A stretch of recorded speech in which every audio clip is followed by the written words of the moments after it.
अति श्रद्धेय डॉक्टर उमेश गौतम जी, इस विद्यालय के प्रबंधक महोदय श्रद्धेय फादर हेरल्ड डिकूना, हमारे धर्म प्रांत के एजुकेशन सेक्रेटरी श्रद्धेय फादर रॉयल एंथनी, इस विद्यालय के प्रबंधक महोदया सिस्टर मेरी, कोऑर्डिनेटर श्रद्धेय फादर वेंसेस्लॉस, श्रद्धेय सिस्टर एल्सा ग्रेस, यहाँ पर उपस्थित प्रिंसिपल्स एंड मैनेजर्स, अभिभावकगण, प्रिय बच्चों तथा हमारे इस विद्यालय के सभी टीचर्स, हम सबसे पहले मदर तेरेसा को आज के दिन याद करना चाहते हैं, जिन्होंने भारत के लिए और पूरे विश्व के लिए अपने समर्पित जीवन से प्रेम के लिए, शांति का पैगाम होकर इस दुनिया में एक अच्छे इंसान कौन होता है और उस अच्छे इंसान का प्रभाव हमारे इस समाज में और दुनिया में किस प्रकार का है, खुद के जीवन में मदर तेरेसा ने इसके लिए साक्ष्य दिया और तमाम गरीब दीन दलितों की सेवा उन्होंने की। अपने धर्म बहनों को साथ मिलाकर पूरे दुनिया को उन्होंने प्रेम का पाठ सिखाया, क्योंकि प्रभु ईसा से मदर तेरेसा प्रभावित रही और उन्हीं का अनुकरण करते हुए उन्होंने अपना जीवन समाज के लिए समर्पित रखा। बार बार मदर तेरेसा कहा करती थी, Be faithful in small things, because in it lies your strength. आप छोटे छोटे चीजों में वफादार रहें, क्योंकि वही आपका ताकत है। और इसी ताकत को मदर तेरेसा ने पूरे विश्व को सिखाया, छोटे छोटे कार्यों को लेकर। यहाँ पर हमारे बच्चों को जब हम लोग शिक्षा देते हैं, हम लोगों का उद्देश्य यही है कि हमारे बच्चे भी छोटे छोटे चीजों में वफादार रहें, ईमानदार रहें, अपने प्रति, दूसरों के प्रति ईमानदार रहें और समाज में एक ऐसे इंसान हो और मदर तेरेसा के जीवन से प्रभावित होकर समाज के बीच में ऐसे जिए कि उन छोटे छोटे चीजों से उन्होंने कुछ ताकत हासिल की है। हमारे मेयर साहब हमारे इस प्रिय शहर में यूनिवर्सिटी चलाते हैं, लेकिन यूनिवर्सिटी चलाने के लिए मैं काबिल नहीं हूं, लेकिन उनके यूनिवर्सिटी के लिए बच्चों के लिए तैयारी हम लोग करते हैं। हमारे शहर के कुछ विद्यालय और दूसरे विद्यालय के बच्चे 10वीं 11वीं या 12वीं पढ़ने के बाद बरेली में केवल एक यूनिवर्सिटी है, वहां चले जाते हैं। और वहां जाते वक्त मैंने जानता हूं हमारे बच्चे वहां पर आपके विश्वविद्यालय में किस प्रकार का मनोभाव या विचारधारा रखते हैं, लेकिन वहां जाने से पहले हम लोगों का उद्देश्य यही होता कि छोटे छोटे चीजों में ये बच्चे वफादार हों, ईमानदार हों, ताकि अच्छे इंसान निकल सके। शिक्षा की आवश्यकता क्या है?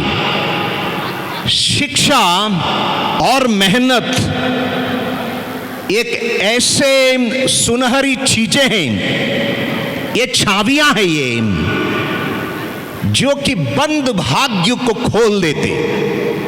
जहां जहां हमारे जीवन में दरवाजे बंद होते हैं, यदि शिक्षा इंसान ने पाई, बुद्धि और ज्ञान का विकास उसने किया, जहां जहां भाग्य का बंद दरवाजे होते हैं वो आसानी से हम लोग खोल सकते हैं।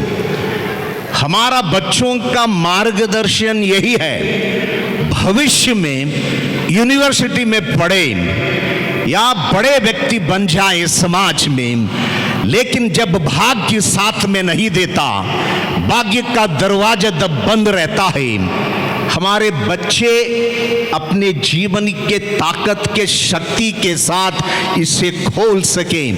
केवल यही ध्येय है हमारे इस विद्यालय का। सिस्टर मेरी ने हमारे विद्यालय के रिपोर्ट को प्रस्तुत करते समय 4 शब्द हमारे समक्ष रखे। पहला सत्य, दूसरा प्रेम, तीसरा शांति और चौथा न्याय। लेकिन हकीकत में हमारे देश में हो या समाज में हो या पूरे दुनिया में हो, ये 4 शब्द हमें दिखाई नहीं देते हैं। सत्य हो, प्रेम हो या शांति हो या न्याय हो, इसकी बहुत ही कमी है। इसी कारण रूस और यूक्रेन लड़ रहा है, और इसी कारण इजराइल और पैलेस्टीन लड़ रहा है। इसी कारण हमारे देश में जनता एक दूसरे के साथ लड़ती है। हम लोगों की भूल कहाँ हुई? क्या हम लोगों ने हमारे बच्चों को, जिन्होंने पाठशाला से लेकर विश्वविद्यालय तक पढ़ाई की, क्या इन्होंने 4 शब्द हासिल नहीं किया? प्रेम, शांति, न्याय और सत्य। जब ये चीजें हमारे जीवन से हट जाते, हम इंसान नहीं होते हैं। मैं अभिभावकों से अनुरोध करता हूं, सबसे पहले आपके बच्चों को आप तालीम सिखाइएगा। ये विडंबना है हमारे समाज की। बच्चा पैदा होते ही सबसे पहले उसके हाथ में हम मोबाइल पकड़वा देते हैं, और उसका दुष्परिणाम को यहां पर स्टेज पर बच्चों ने दर्शाया। ऑपरेशन के वक्त डॉक्टर मोबाइल पर व्यस्त, जब मंत्र पढ़ रहे थे पंडित मोबाइल पर व्यस्त, शादी के दौरान जब पति पत्नी एक दूसरे को वचन देने वाले हैं तब मोबाइल पे व्यस्त। यानी इतना प्रभावित हुआ है हमारा समाज कि हमें सोचना है कि हमारे बच्चों को हम केवल घर में तालीम देकर सत्य, प्रेम, न्याय और शांति की पढ़ाई या तालीम दे पाएंगे, वो मूल्य दे पाएंगे, तभी हम कहेंगे कि भारत महान है। देखिए, भारत महान का नारा ऐसा ही नहीं होता। देश की महानता के लिए हम प्रत्येक नागरिक को सतर्क रहना है। जो देश के कानून नियम है उसका परिपालन करना है, देश के प्रति गौरव रखना है, अभिमानित होना है। तभी हम कह पाएंगे कि भारत महान है, क्योंकि मैं खुद महान हूं। जब इंसान खुद महान नहीं होता, दुष्ट होता, नारे लगाने से हमारे भारत का उद्धार नहीं हो पाएगा। रंगमंच पर बाइबल की एक छोटी सी कहानी को भी दर्शाया। भाइयों में से जो कुछ आपने किया वो परमेश्वर के लिए किया, प्रभु के लिए किया, पूजा पाठ के साथ। हम ख्याल रखें अपने पड़ोसियों को, चाहे किसी धर्म का क्यों ना हो। वो मेरा भाई है, वो मेरी बहन है। जब तक ये दिल में नहीं होता है, हमारा पूजा पाठ भी, मैं सोचता हूं, भगवान के समक्ष ये केवल नाटक मात्र है। यहां पर इसी प्रांगण में हम लोग दूसरा एक छोटी सी संस्था चलाते हैं, जहां 25 गूंगे बहरे हमारे विशिष्ट बच्चे हैं। उनकी भी पढ़ाई हमारे संस्था से फ्री में होती है। मैं यहाँ पर उपस्थित सभी आविर्भावों से अनुरोध करता हूँ, यदि आपके घर में या आपके आस पड़ोस में आपने ऐसे बच्चों को देखा जो विशिष्ट है, बात नहीं कर पाता हो, सुन नहीं पाता हो, उन्हें इस संस्था में भर्ती करिएगा, ताकि उनको जो इस समाज में सम्मान गौरव मिलना है वो उन्हें प्राप्त हो। और उसके प्राप्ति के लिए हमें इन बच्चों का सहयोग देना है, इन बच्चों के लिए शिक्षा का प्रबंधन करना है।